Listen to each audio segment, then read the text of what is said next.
दाऊद इब्राहिम के बगल में जो आप इंसान को देख रहे हो, ये है बॉलीवुड एक्टर अनिल कपूर। फिर इस फोटो में भी सलमान खान दाऊद इब्राहिम के साथ दिख रहे हैं। 1993 बॉम्बे बॉम्ब ब्लास्ट में संजय दत्त की अंडरवर्ल्ड के साथ रिलेशन की बात करें या फिर मोनिका बेदी की अंडरवर्ल्ड डॉन अब्बू सलीम के साथ नजदीकियों की, बॉलीवुड का अंडरवर्ल्ड के साथ रिश्ता बहुत पुराना रहा है।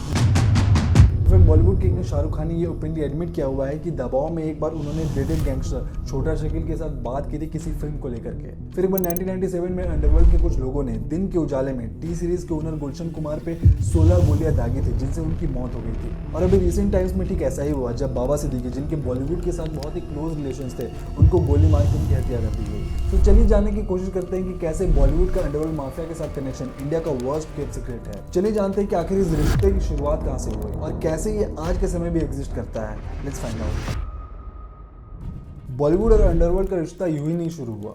It traces back to 1930s, क्योंकि 1930s में ही करीम लाला, जिनको मुंबई का सबसे पहला डॉन बोला जाता है, वो अफगानिस्तान से मुंबई आए थे। और फिर ठीक इसके बाद लेट 1940s में इंडिया ने गोल्ड पे हाई इंपोर्ट ड्यूटी इंपोज कर दिया था। यानी कि अगर कोई भी बाहर से सोना खरीदना चाहता था तो उनको टैक्स में बहुत ज्यादा पैसे देने पड़ते थे। और इसी की वजह से इंडिया में धीरे धीरे सोने की कालाबाजारी शुरू हो गई। किसी को अगर सस्ते दाम पे सोना लेना रहता था तो वो ऑथेंटिक रास्ता छोड़ करके ब्लैक मार्केट में जाके सोना खरीदा करते थे, जिससे गोल्ड की स्मगलिंग पूरे इंडिया में बढ़ गई। एज मुंबई समुद्र से बिल्कुल सटा हुआ था, तो उस समय करीम लाला की गैंग, जिसका नाम पठान गैंग हुआ करता था, वो साउथ बॉम्बे के एरिया में गोल्ड की स्मगलिंग किया करते थे। और इसी की वजह से वहां के लोकल गुंडे जैसे कि करीम लाला और हाजी मस्तान के पास ढेर सारा पावर और पैसा आने लगा। आजादी के बाद 1950s और 60s में बॉलीवुड धीरे धीरे स्टैब्लिश होने लगा था। और ठीक इसी समय मुंबई भी एक एपिसेंटर बनते जा रहा था फिल्मों की दुनिया की और क्रिमिनल एक्टिविटीज की। करीम लाला धीरे धीरे किडनैपिंग और ड्रग ट्रैफिकिंग के साथ साथ बॉलीवुड के प्रॉब्लम सॉल्वर भी बन गए थे। इनफैक्ट दिलीप कुमार ने एक बार हेलन जी के साथ करीम लाला के साथ मुलाकात भी की थी अपने कुछ पर्सनल इश्यूज को रिजॉल्व करने के लिए।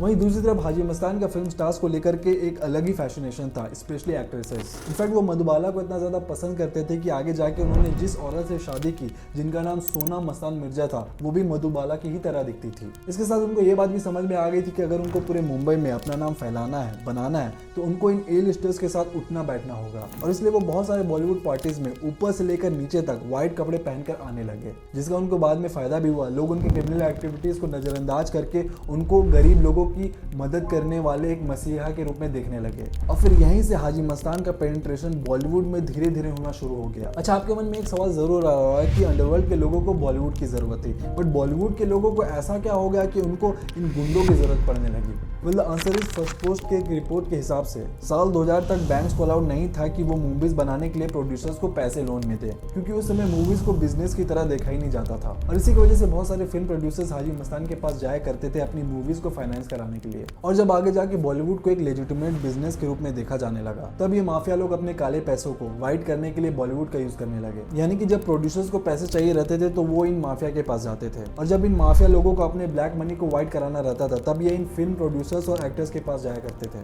तो एक तरह से देखा जाए तो बॉलीवुड अंडरवर्ल्ड माफिया की वॉशिंग मशीन बन गई थी और ये एक दूसरे पे को डिपेंडेंट हो गए थे। हाउएवर ये रिलेशन हमेशा फ्रेंडली नहीं हुआ करती थी। कभी कभी कुछ माफिया लोग अपने काम को निकालवाने के लिए लोगों को धमकियां दिया करते थे। जैसे कि जब 2001 में फिल्म कहोना प्यार हिट हो गई थी, तब डॉन अली बड़ा बुदेश ने ऋतिक रोशन के पिताजी राकेश रोशन से पैसों की फिरौती मांगी थी। और जब उन्होंने इस डिमांड को डिनाई किया था तो बड़ा बुदेश के शूटर्स ने राकेश रोशन के आर्म पे और चेस्ट में गोली मारी थी। हालांकि वो शूटिंग से बच गए थे और उनकी जान नहीं गई। ठीक इसी तरह एक बार शाहरुख खान ने भी बोला था कि फिल्म हैप्पी न्यू ईयर के बाद उनको एक फिल्म में काम करने के लिए डेथ थ्रेट्स मिले थे। फिर एक बार मशहूर फिल्म डायरेक्टर महेश भट्ट ने तो एक बार ये तक कह दिया था कि बॉलीवुड में हार्डली कोई ऐसा एक इंसान है जिसको अंडरवर्ल्ड माफिया ने कॉन्टैक्ट ना किया हो। But coming back to the point, 1990s में मुंबई में क्राइम अपने पीक पर था। ये गैंगस्टर्स वहाँ के आम लोगों को, पॉलिटिशियंस को और फिल्म स्टार्स को ओपनली धमकियां दिया करते थे। इस चीज को रोकने के लिए तब मुंबई पुलिस ने इन गैंगस्टर्स का क्रैकडाउन शुरू किया। इसमें जो सबसे बड़ा क्लैश हुआ था वो हुआ था 1991 में गैंगस्टर माया डोलस और मुंबई पुलिस के बीच, जिसके ऊपर फिल्म भी बन चुकी है, जिसका नाम शूट आउट एट लोखंडवाला था। अगर माया यहाँ से बच के निकला ना,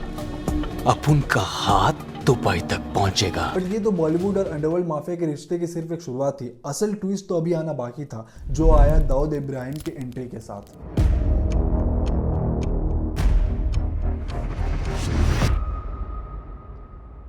देखिए 1993 में the very famous Bombay bomb blast होता है, जो कि दाऊद इब्राहिम के द्वारा कराई गई थी in response of demolition of Babri मस्जिद। बट इस बॉम्ब ब्लास्ट ने पहली बार बॉलीवुड और अंडरवर्ल्ड के रिश्ते को सबके सामने एक्सपोज कर दिया। संजय दत्त के पास कुछ ऐसे गन्स बरामद किए जाते हैं जो कि दाऊद के ग्रुप मेंबर छोटा शकील ने उनको दिए थे, और यही गन्स 1993 बॉम्बे बॉम्ब ब्लास्ट में यूज किए गए थे, जहां 257 लोगों की मौत हुई थी और करीबन 1400 लोग इंजर्ड हो गए थे, जिसके बाद संजय दत्त को 6 साल के लिए जेल भी जाना पड़ा। Re-arrest of star Sanjay Dutt in July in connection with last year's Bombay bomb blasts. ठीक इसी तरह से नाजिम रिजवी, जो कि फिल्म चोरी चोरी चुपके चुपके के प्रोड्यूसर थे, उनको और उनके असिस्टेंट को 6 साल की जेल की सजा हुई, क्योंकि ये अंडरवर्ल्ड लोगों के साथ मिलकर फिल्म इंडस्ट्री के लोगों को धमकी दिया करते थे पैसों के लिए। इनफैक्ट प्रीति जिंटा एकमात्र ऐसी बॉलीवुड एक्टर है जिन्होंने ये ओपनली एडमिट किया था कि बॉलीवुड में अंडरवर्ल्ड एग्जिस्ट करता है, और उन्हें अंडरवर्ल्ड के अगेंस्ट आवाज भी उठाई थी, जिसकी वजह से बाद में उन्हें डेथ थ्रेट्स भी मिले थे। नाउ मिड 1990s में दाऊद इब्राहिम और छोटा राजन अंडरवर्ल्ड के प्रोमिनेंट फिगर्स हुआ करते थे, बट दाऊद जो कि एक मुस्लिम था, उसे टक्कर देने के लिए तब अरुण गावली की भी एंट्री हुई, जो कि एक मराठी थे।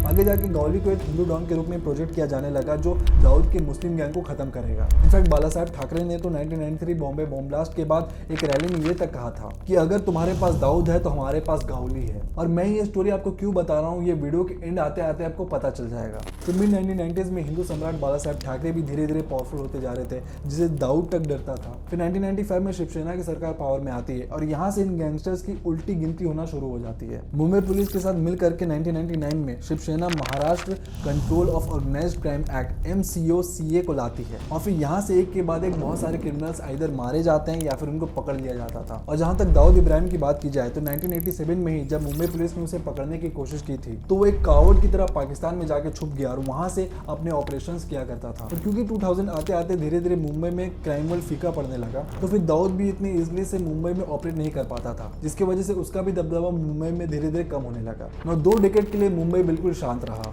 बट फिर 12 अक्टूबर 2024 को हमें बाबा सिद्दीकी की गोली मार के हत्या करने की खबर सुनने को मिलती है। Prominent Mumbai politician shot dead, Baba Siddiqui. और इसकी रिस्पॉन्सिबिलिटी कोई और नहीं, लॉरेंस बिश्नोई गैंग लेती है। बहुत सारे न्यूज आर्टिकल्स की अगर बात माने तो लॉरेंस बिश्नोई को बाबा सिद्दीकी को मारने के पीछे रीजन ये बताया जाता था कि उनके सलमान खान के साथ बहुत ही क्लोज रिलेशन थे, और इसके साथ साथ उनके दाऊद इब्राहिम के साथ भी रिलेशन थे। और ये वही कहानी फिर से सामने आ रही है जिसके बारे में मैं पहले बात कर रहा था, एक हिंदू गैंगस्टर वर्सेस एक मुस्लिम डॉन। दोनों अपना दबदबा मुंबई में और बॉलीवुड में बनाना चाहते हैं। और एक बात जो मैं क्लियरली स्टेट कर देना चाहता हूँ कि चाहे वो लॉरेंस बिश्नोई हो या फिर दाऊद इब्राहिम हो, मैं दोनों को ही सही नहीं मानता हूँ, क्योंकि एक बार के लिए अगर आप इनके रिलीजियस आइडेंटिटीज को साइड रखोगे तो इनको सिर्फ फिरौती के पैसों से ही मतलब है। इनको सिर्फ और सिर्फ इससे मतलब है कि लोग इनसे डरे और इनका दबदबा मुंबई में और बॉलीवुड में फिर से बढ़े। और वहीं दूसरी तरफ बॉलीवुड अपने आप को चाहे कितनी भी इन लोगों से अलग कर ले, ये अपने पास्ट को कभी नहीं मिटा सकते, और आज भी बैकग्राउंड में बॉलीवुड पर अंडरवर्ल्ड का साया बना हुआ है। Until next time, be the change.